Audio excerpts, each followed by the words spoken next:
दो सगे भाइयों में 10 गज के लिए जमीन पे झगड़ा होता है, मर्डर होते हैं, सालों सालों पुश्तैनी मर्डर होते हैं। दादा ने किया था, फिर चाचा ने किया था। थोड़ी सी जमीन छोटे भाई के पास ज्यादा है और बड़े भाई के पास ज्यादा चली गई। हम इतने बीमार लोग हैं, दिन भर भारत माता की जय कहते हैं। ये भारत माता क्या है? कोई तस्वीर है? भारत की भूमि भी भारत माता है। इसलिए हमने जितना समय अपना फालतू की बातों में गंवाया है, इसलिए आपके जो भी शत्रु है, जिसका भी एजेंडा है, जो पूरी दुनिया को अपना बनाना चाहता है, आपको पता ही नहीं चला। घर घर में झगड़ा है, भाई भाई में झगड़ा है, इस कास्ट का उस कास्ट से झगड़ा है। वहां तो पुरुषार्थ बड़ा दिखाया जा रहा है। जरा सी जमीन पे कब्जे में 10 लोगों को गोली, 5 लोगों को गोली मार दी, ये भाई मार दिया, वो चचा मार दिया, तो यहां बड़ा पुरुषार्थ है आपका। और भारत माता की जय कह रहे हो। तो भारत माता की जय कहते वक्त कभी देखा पलट के कि ये जो भूमि थी ये कहां गई? 10-10 गज और 100-100 गज पे लड़ने वाले सनातनियों, अपनी आंखें खोलो। ये कोई मन से तुमको नहीं बताने वाला, क्योंकि उसका इतना ही एजेंडा है कि बस आप गए, ठप्पा लगाया, जाओ अपने घर जाओ। मैं इस दौड़ में नहीं हूं। अब पता चला जो बात मैं 20 साल से कह रहा था। 20 साल पहले लोग मुझसे कहते थे आप पागलपने की बातें करते हैं। हमने कहा तुम हमारे बारे में कम जानते हो, हम पागल ही काम करने के लिए पैदा हुए हैं। हम भी बहुत कुछ कर सकते थे और बहुत कुछ छोड़ के आए हैं। ऐसा नहीं था कि कोई काम नहीं था तो ये काम करने लगे, ऐसा बिल्कुल भी नहीं था। अपनी मर्जी से कर रहे हैं, इसलिए किसी की नहीं सुनते, न किसी के दर पे जाते हैं। ये समाज हमारी चिंता कर लेता है, कहाँ खाना खिलाना है, कहाँ रखना है। ये समाज अकेले में आकर जो मदद कर सकता है करता है। हमने कभी किसी से कुछ नहीं कहा, कभी कोई अपील नहीं की, लेकिन ये तय कर लिया है कि इस समाज ने आंखों पे जो पट्टी बांध ली है, और पट्टी बांधने के बाद वो उजाला देखना चाहता है, वो नजर नहीं आता। एक इस्लामिक कंसेप्ट है कि आप अपनी जमीन अल्लाह के नाम कर देते हैं। ये और कहीं नहीं है, जहां वो पैदा हुए थे वहां भी नहीं है, लेकिन महामूर्ख भारत में मिलते हैं इसलिए है। इस देश में वक्फ बोर्ड नाम की एक चीज बन गई है। न पूछा किसी ने, 20 साल पहले जो हमारे बुजुर्ग थे उन्होंने पूछना चाहिए था ना कि ये वक्फ बोर्ड क्या चीज है भाई, इसको किसने मान्यता दी, ये कहां से आया, ये सेकुलर हिंदुस्तान में वक्फ बोर्ड नाम की क्या चीज है, और इस वक्फ बोर्ड को अनंत शक्तियां किसने दी है। लेकिन मेरी अपनी 100 गज जमीन ठीक है, मेरी बला से मुझे क्या लेना देना है। इसलिए आपने ध्यान नहीं दिया। अब जब पूरी दुनिया को समझ में आया तो चारों तरफ चर्चा हो रही है। वक्फ का मतलब होता है आप अपनी जमीन अल्लाह के नाम कर गए। अब सवाल यह है कि अपनी जमीन अल्लाह को दो, हमारी तो मत दो। जब हम वापस लेंगे तो अल्लाह मियां कहां साइन करेगा। लेकिन ये चला, और अभी जब ये मामला उठा है तो पूरे पार्लियामेंट में है, और अभी भी हिंदू बहुत खुश है, ये हो गया, कुछ नहीं हो पा रहा।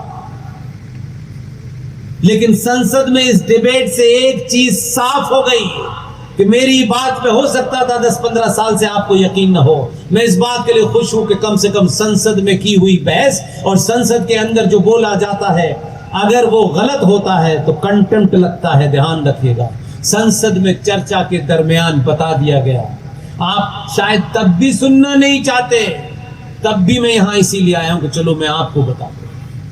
संसद में चर्चा हुई वक्फ बोर्ड पे, उस समय बोर्ड पे चर्चा होते वक्त बताया गया कि भारत की जो भूमि है, पूरे भारत की भूमि का पहला हिस्सा, सबसे बड़ा हिस्सा रेलवे के पास है। दूसरा भूमि का हिस्सा डिफेंस फोर्सेस के पास है। तीसरा सबसे बड़ा हिस्सा वक्फ बोर्ड के पास है। वक्फ बोर्ड अलग है और 22 करोड़ हमारे जो भाईजान हैं वो अलग जमीन पर रहते हैं। 5वें नंबर की जमीन है आपके पास। जोर से लगाओ भारत माता की जय। पता ही जो लगा भी रहे। इतनी देर सुनने के बाद खोपड़ी नहीं खुली भाई साहब, कैसे समझाऊं, घर घर जाऊं मैं, हैं? और क्या करूं बताओ यार, मेरा भी घर है यार, मैं भी 10 दिन से निकला हुआ हूं, मुझ पे कुछ तो तरस खाओ यार। मेरे सामने ही कह रहे हो, अभी कह रहे हो, कुछ पता नहीं आप, जिन मुद्दों पे लड़ना चाहिए आप नहीं लड़ रहे हो, उसकी चर्चा नहीं करते हो अपने बीच में, सब ऐसे ही चल रहा है, इधर उधर इधर उधर इधर उधर। इसलिए मैं सिर्फ आपसे यही कहना चाहता हूं, मुद्दे वो बनाइए जिससे आपकी सिविलाइजेशन बचे, जिससे आपके पूर्वजों ने जो जान दी है उनकी जान का कोई मोल होना चाहिए। एक दिन के जिंदा रहने के लिए किसी के रहमो करम पे जिंदा है, और 2025 के भारत में सरकार आपकी, फौज आपकी, पुलिस आपकी, और आप ही चौराहे चौराहे मारे जा रहे हो, आप ही जमीन छोड़ के भाग रहे हो। यहाँ बहुत सारे हो गए, यहाँ से छोड़ी वहाँ भागे, वहाँ से बोड़ी वहाँ छागे। जिस समय उत्तराखंड बना था भाईजान 2% थे, आज 18% है। ये बात कह दो तो लोग कहते हैं ये तो कम्युनिज्म की बात है। हम तथ्य रख रहे हैं, इसमें कम्युनिज्म कहाँ से आ गया। और हमारे लोग हैं जो ज्ञान बांटते हैं, इतने डर गए हैं, या तो इतने बिके हुए हैं, ये इतने लालची हैं कि सच सुनने से भी डरते हैं। उनकी सभा में मत जाना। हाँ, मेरी सभा में कहानी, किस्से, शेर व शायरी, डायलॉग नहीं है भाई। मुझे मालूम है कि मेरी सभा में आने वाले लोग दिमाग से बड़े ताकतवर हैं। उनको मालूम है कि मैं जितनी देर तक बैठूंगा, आप घर में जाना, मेरा दावा है आपको नींद नहीं आएगी। और आप जानते हैं कि मैं इतने सवाल आपके सामने खड़ूंगा कि आपको लगेगा कि हम कर क्या रहे हैं, हमको पता ही नहीं है। हम भेड़ चाल की तरीके से घूमे जा रहे हैं। कश्मीर में क्या हुआ, एक FIR नहीं हुई आज तक। पूरी दुनिया ने नंगा नाच देखा। आप गिनती में, सरकार में, ये वो फलाना ढिमाका, पुलिस सब आपकी थी। फौज पे, बॉर्डर पे फौजी खड़ा हुआ था। उस दौर में हुआ है जब मैं वहां था। एक फौजी खड़ा हुआ था। फौजी की जहां खड़ा था वहां से 50 मीटर की दूरी पर 5 लोग, एक कश्यप ऋषि के वंशजों की एक बेटी के साथ सामूहिक बलात्कार हो रहा था। फौजी वहीं खड़ा हुआ था। आप यहां बैठे बैठे कह सकते हैं तो फौजी ने गोली क्यों नहीं मारी। फौजी से मैंने पूछा कि आपने कुछ किया क्यों नहीं। फौजी ने कहा, सर आप इमोशनल बात कह रहे हैं, मैं अगर इधर गोली चला देता तो आप नहीं आते, मेरे ऊपर कोर्ट मार्शल हो जाता। मुझे इधर गोली चलाने का ऑर्डर है, इधर चलाने का नहीं है। ये पुलिस वाले जिन्हें आप ये समझते हैं कि अपनी बड़ी मर्दानगी दिखाते हैं कि जब ये कोई सड़क पे बैरियर लगाते हैं या कुछ, तो आप इन पे पत्थर मारते हैं। आप भूल जाते हैं कि आपके इसी ताल्लुका का बेटा पुलिस में है, वो आपके पड़ोस में रहता है। उसकी बाध्यता नहीं समझते कि वो वर्दी पहने हुए, उसको वर्दी बचानी है। वर्दी के पीछे जो लोग हैं वो नहीं है, उनको आगे कर दिया है। आपने उठाया और पत्थर मार दिया। ध्यान रखो कि जो वर्दी खाकी पहने हैं, इसके बीच में, इसमें से किसी का बेटा, किसी का भाई, किसी का पति होगा।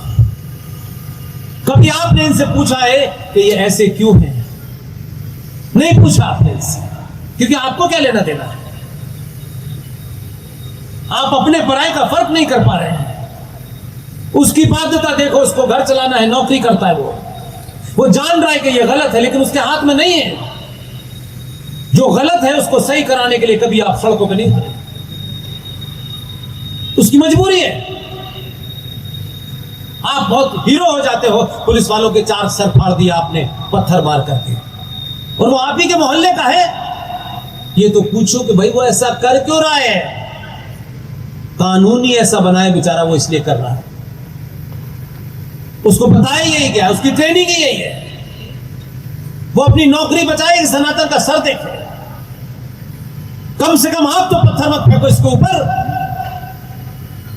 आपको समझ में नहीं आ रहा कि आपका बहुत बड़ा महल जो बना हुआ है, 10 मकानों का, शीशे के बड़े बड़े दरवाजे लगे हुए हैं, उन शीशे की खिड़कड़ी और पागल लोगों के बीच में ये आखिरी लाइन बची है, पुलिस वाला जो आपको पत्थर शीशे पे जाने से रोक रहा है, इसके ऊपर पत्थर मत चलाइए।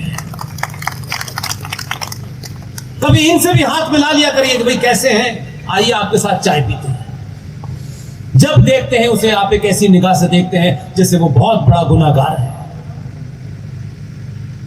बड़े बड़े नेताओं के यहां, बड़े बड़े आईजी और डीआईजी के यहां बड़े बड़े बिजनेसमैन इतने बड़े बड़े डिब्बे मिठाई के लेके भिजवाएंगे, क्योंकि उनको डीआईजी और आईजी से अपने काम कराने। नहीं पूछते आप कि इसके घर में भी एक पत्नी होगी, एक मां होगी, एक बेटा होगा। आपकी दिवाली और आपकी होली पागल कुत्तों से बचाने के लिए वो अपनी दिवाली सड़क पे खड़े होकर मनाता है। उसके घर में दिवाली मनी कि नहीं मनी, ये जिम्मेदारी किसकी है? बड़े बड़े लोगों के यहां मिठाई देने से अच्छा है चुपचाप रात में जाना और कहना कि आपका बेटा, आपका पति, हमारी दिवाली ठीक से गुजर जाए, कोई पागल उसमें आग ना लगा दे, कोई पागल दंगा ना कर दे, इसलिए आपका बेटा वहां खड़ा है, मैं आपको मिठाई देने आया हूं, दिवाली मुबारक हो। ये नहीं कर सकते आप, और करिएगा आज के बाद से।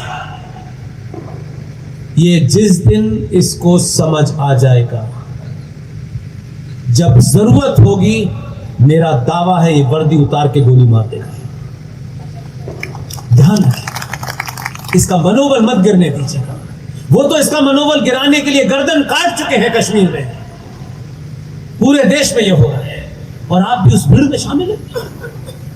अपने अंदर झांकिए, बेटियों को चौराहे चौराहे आज यहां घटना, आज वहां घटना, आज वहां घटना, क्योंकि भाई को फुर्सत नहीं है, पिता को फुर्सत नहीं है। बड़े बड़े मकान बन रहे हैं, घर के दरवाजे में ताला लगाने से मकान सुरक्षित नहीं होगा। अगर अपना मकान सुरक्षित रखना है तो इस ताल्लुका के पूरे बॉर्डर को सुरक्षित रखना पड़ेगा। आप उसके बॉर्डर को खुला छोड़ दिया है। आप सोचते हैं मेरे घर के दरवाजे पे तो मोटा वाला ताला लगा है, जो आपकी सीमा से अंदर घुस गया वो आपके दरवाजे तक भी चला जाएगा। बीमारी को 100 मीटर दूर रोकोगे तो घर बचेगा, ध्यान रखना। ये जो मैं, ये ठाकुर, ये अगड़ा, ये पिछड़ा, ये बीमारी ने आपको समाप्त कर दिया। और भारत के अंदर आज की डेट में पिछले 70 सालों में संसद में बैठ के ऐसे कानून पास हो गए कि भारत का सनातनी हिंदू आज 8वें दर्जे का नागरिक है। ये किताब के बारे में नहीं पढ़ाया जाएगा, ये स्कूल में नहीं बताया जाएगा, ये महान ज्ञानी नहीं बताएंगे, ये नेता नहीं बताएंगे। कौन बताएगा आपको? आपको फुर्सत नहीं है। हम पागलों के हिस्से में ये काम आया है, इसलिए रात में यहां कर रहे हैं। हम किसी के नुमाइंदे नहीं हैं। हमको लगा हम ये कर सकते हैं। हम भी बहुत आराम की जिंदगी जी रहे थे, ऐसा नहीं है, ऐसा नहीं है। हमको किसी को बताना नहीं है, किसी को दिखाना नहीं है, किसी के दरबार में जाकर सर नहीं झुकाना है। हम समझते हैं कि हमको ये करना चाहिए। हम क्या कितना कर सकते हैं हम नहीं जानते, जितनी क्षमता है उसे करते हैं। हम तो पिछले 3 दिन से इसी अमरावती में घूम रहे हैं। कोई प्रोग्राम ऐसा नहीं है कि हमने कहा चलो भाई अब आधा घंटा हो गया, अब पैसे वसूल हो गए, चलो, ऐसा नहीं। इसलिए जब ज्यादा संख्या में सनातनियों को देखता हूं तो लगता है कि मैं सुबह 4 बजे तक बोलूं और इनको समझ आ जाए।